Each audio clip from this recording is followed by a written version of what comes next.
Ini sebuah video yang sangat singkat. Mudah-mudahan buat orang-orang sibuk zaman sekarang cukuplah tepat. Bagi yang ingin mendalami segala dalil dan data yang akurat, silahkan rujuk ke kitab-kitab fikih, tarikh, dan siasi yang tidak keramat, atau berdialog dengan pemimpin dakwah yang sabar dan berbakat. Pertama-tama harus jelas dulu bahwa Rasulullah memang tidak mendirikan khilafah dari semula. Tapi Rasulullah mendirikan daulah Islam, itulah fakta, yang dengannya masyarakat melayani secara sempurna. Hukum-hukum syariah menjadi tegak secara nyata. Hakim, gubernur, tentara, dan duta, semuanya memang ada. Ini tak lain untuk menjadikan dakwah Islam efektif ke seluruh dunia.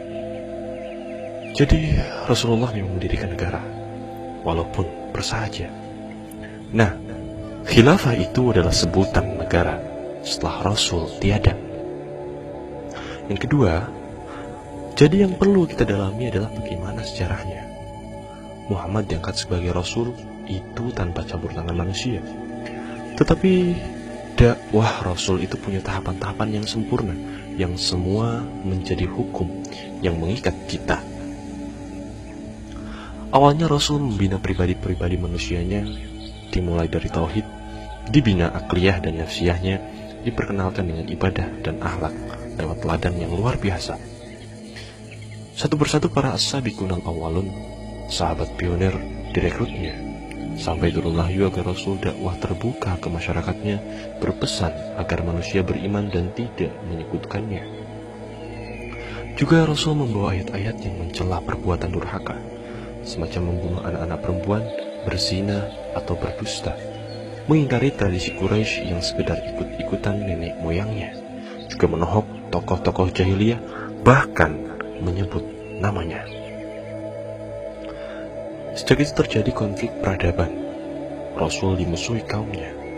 Meski begitu, tidak pernah Rasul dengan kekerasan menghadapinya.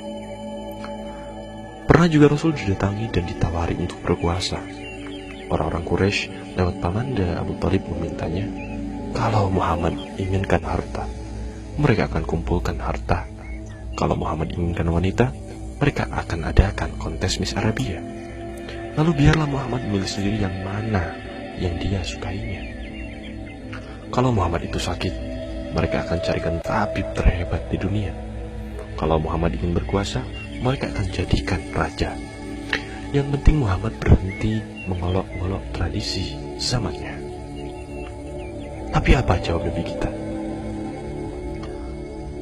Andaikan jika mereka meletakkan matahari di tangan kanan saya dan bulan di tangan kiri saya, agar berhenti dakwah ini, lebih baik saya teruskan dakwah ini atau saya binasa karenanya. Subhanallah, begitu tegasnya. Ketika tekanan demi tekanan semakin berat terhadap jamaahnya, Rasul kemudian mencari perlindungan dari orang-orang kuat yang ada, yang bersedia masuk Islam dan untuk melindungi cukup kekuatannya. Ada tokoh-tokoh itu siap memberi perlindungan, namun ada syaratnya. Ada yang syaratnya jangan bikin gara-gara dengar bersia. Ada yang syaratnya kalau kamu wafat, kami yang menggantikannya. Ada juga syarat lainnya. Tapi semua Allah Rasul ditolaknya.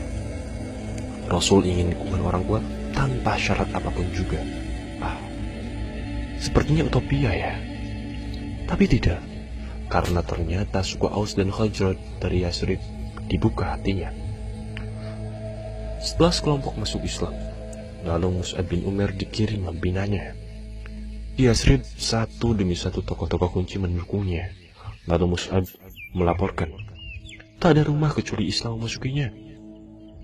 Maka kemudian terjadilah Bai'at Aqabah yang kedua. Inilah momentum terbentuknya sebuah negara. Muhammad diangkat menjadi nabi itu tanpa campur tangan manusia, tapi baiat umatlah yang menjadikannya kepala negara. Baiat adalah sebuah akad ketika orang-orang kuat siap membelanya, agar orang yang dibaiat siap dengan Islam memerintahnya. Maka kemudian Rasul hijrah, datang ke Madinah sebagai penguasa. Kaum Muhajirin dan kaum Ansor dipersaudarakannya. Dengan Yahudi dan Nasrani dibuat piagam yang mengatur hubungannya. Baru saat itu Islam bisa diterapkan secara efektif seluruhnya. Sejak itu kemudian daulah Islam menghadapi kafir harbi dengan senjata, hingga akhirnya kemenangan diraih ketika Mekah ditaklukkannya. Tapi Rasul tidak berhenti, karena timur dan barat telah dijanjikannya, tidak untuk dijajah, tetapi untuk disampaikan nur dan rahmat pada mereka. Itulah misi negara khilafah selanjutnya, sekalipun sejarah menunjukkan pasang surutnya.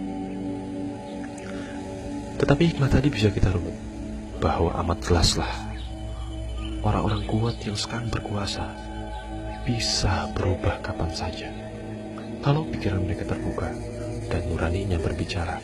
Dengan tiba-tiba mereka bisa ikhlas untuk Islam memberikan segalanya. Kita hanya ditugaskan untuk berdakwah dengan hikmah pada mereka. Selanjutnya biarlah Allah yang membuka hatinya. Ini juga rahasia revolusi damai di mana saja. Lihatlah bagaimana tahun 1991 adik kuasa Rusia mengganti ideologinya. Lihatlah bagaimana Afrika Selatan yang apartheid diganti oleh Mandela. Lihatlah juga bagaimana 1998 Soeharto mengakhiri kekuasaannya. Apakah pergantian itu dengan pemilu atau kudeta? Tidak sama sekali. Pergantian itu ada karena mereka yang berkuasa berubah pikirannya. Pertanyaannya, bagaimana merubah pikiran mereka? Mereka berubah pikiran karena orang yang tepat telah berbicara. Orang yang tepat yang mereka percaya itu belum tentu kita. Tetapi dakwah kita akan memunculkan orang yang tepat di tengah mereka. Dan itu mudah bagi Allah mengatur semuanya. Allah akan mengubah nasib kita selama kita mengerjakan bagian kita.